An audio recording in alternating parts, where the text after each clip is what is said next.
A Venezuela vive dias de muita tensão desde o último fim de semana. O Conselho Nacional Eleitoral daquele país, o equivalente ao TSE brasileiro, anunciou a vitória de Nicolás Maduro, o atual presidente chavista, herdeiro de Hugo Chávez. Maduro teria obtido 51% dos votos contra 44% do candidato da oposição, Edmundo González. Bem, a direita venezuelana, a oposição, não aceitou o resultado e saiu denunciando fraude.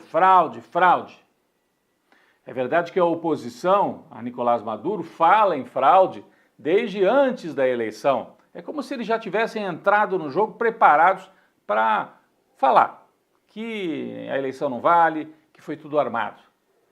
Desde a época de Hugo Chávez, eles têm esse discurso. E perderam praticamente todas as eleições na Venezuela.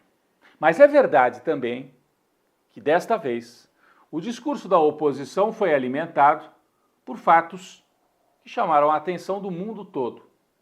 A eleição aconteceu no domingo anterior, em paz, um dia tranquilo. Na hora que chegou a noite de domingo, os resultados demoraram para ser divulgados.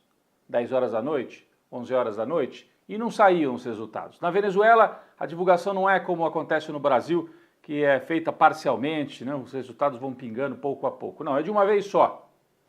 E ficou para 1h da manhã já de segunda-feira o anúncio, a gente tem até a imagem aqui, representante do Conselho Nacional Eleitoral, que faz o anúncio definitivo. Disse com 80% das urnas apuradas, a vitória de Maduro com 51%.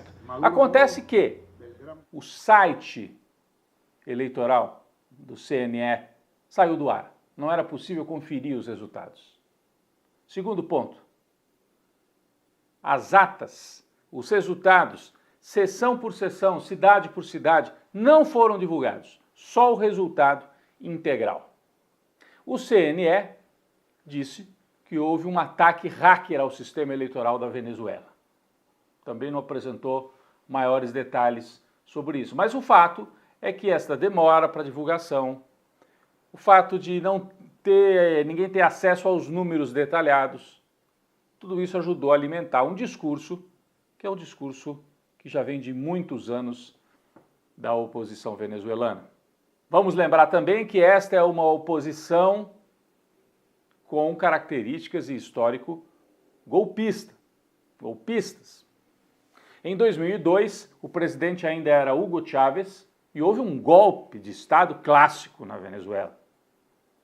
Chávez foi afastado do poder, ele era o presidente eleito.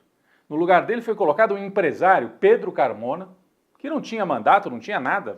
Tira o Chávez e põe o Carmona. Por quê? Porque queremos. A elite venezuelana não queria mais o Chávez. O povo desceu para as ruas, exigiu a volta de Hugo Chávez e o golpe foi revertido. Quem era uma das articuladoras, uma das apoiadoras daquele golpe de 2002, Maria Corina Machado, que hoje é a principal liderança da oposição na Venezuela. O candidato da oposição é Edmundo González, mas a verdadeira líder é a Maria Corina Machado. É preciso lembrar também que depois que Chávez morre, Maduro vira o presidente eleito, houve outras tentativas de desestabilizar o país. Vocês se lembram? A oposição não aceitou o Maduro e colocou ali um presidente autonomeado, Juan Guaidó, com apoio dos Estados Unidos. Ele chegou a organizar uma espécie de invasão pela fronteira da Colômbia com a Venezuela. Era para levar ajuda humanitária, dizia o Guaidó, mas era uma espécie de invasão, de uma interferência dos Estados Unidos. Maria Corina Machado, de novo, estava ali apoiando esse tipo de atuação. Bom, tudo isso para dizer que a oposição venezuelana é tudo menos democrática. Então, quando a gente vê na imprensa aqui do Brasil, não, porque a oposição exige democracia, garantias democráticas, não é uma oposição que possa falar em nome da democracia. Mas o governo da Venezuela também precisa trazer mais elementos para mostrar que a eleição foi da maneira como o CNE, né, o órgão eleitoral, acabou anunciando. Do ponto de vista internacional, como é que ficou o jogo? Rússia e China reconheceram imediatamente a vitória de Nicolás Maduro. É o bloco forte de apoio a Nicolás Maduro. E de outro lado, como já era esperado, governos de direita não reconheceram. A Argentina, de Milei, adotou o discurso: fraude, fraude, fraude. Os Estados Unidos também adotaram o discurso da fraude, de não reconhecer a vitória. E também algumas lideranças de esquerda. No Chile, Boric, que é um presidente de centro-esquerda, disse que queria mais elementos, que não reconhecia, que achava que o processo eleitoral não estava de acordo com as regras democráticas. Bom, como é que ficou a posição do Brasil? O Lula tem historicamente ligações com o chavismo. O Brasil liderou um bloco, e lidera, ao lado de Colômbia e México. Esse bloco adotou uma posição intermediária. Não saiu condenando, dizendo que é fraude, mas divulgou mais de um documento e no final da semana agora um comunicado conjunto pedindo que a Venezuela divulgue os resultados mesa por mesa e que permita a avaliação independente de observadores internacionais. Então são os três presidentes: Lula, Gustavo Petro e López Obrador do México, presidentes de centro-esquerda, cautelosos. Não fazem o ataque à Venezuela, mas também pedem mais elementos para que se comprove que foi uma eleição limpa. É preciso a gente entender também essa disputa no quadro da geopolítica internacional.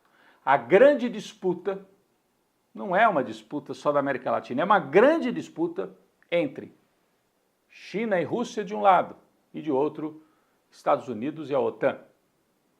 Todo mundo de olho no petróleo. A Venezuela tem uma das maiores reservas de petróleo do planeta.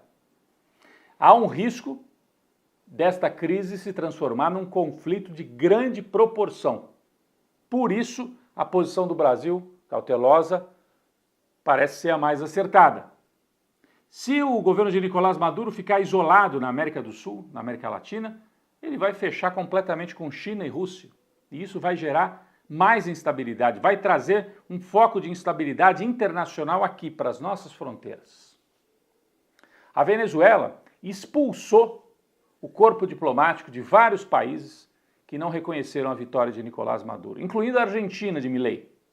E aí aconteceu um fato curioso.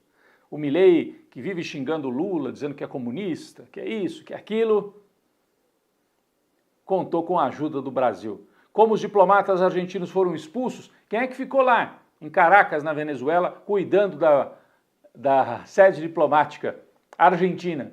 Os brasileiros. Até a bandeira brasileira hasteada na embaixada da Argentina, mostrando o Brasil com uma possibilidade aí de negociação. Mas é verdade também que aqui dentro no Brasil, não só setores de direita, mas inclusive gente ligada ao governo Lula e ao PT também saiu criticando o processo eleitoral na Venezuela. Randolfo Rodrigues, o senador, o ex-governador Tarso Genro, deputado federal do PT Reginaldo Lopes, todos dizendo que há indícios e problemas e que a eleição não foi democrática. De outro lado, a direção do PT divulgou uma nota reconhecendo a vitória de Maduro.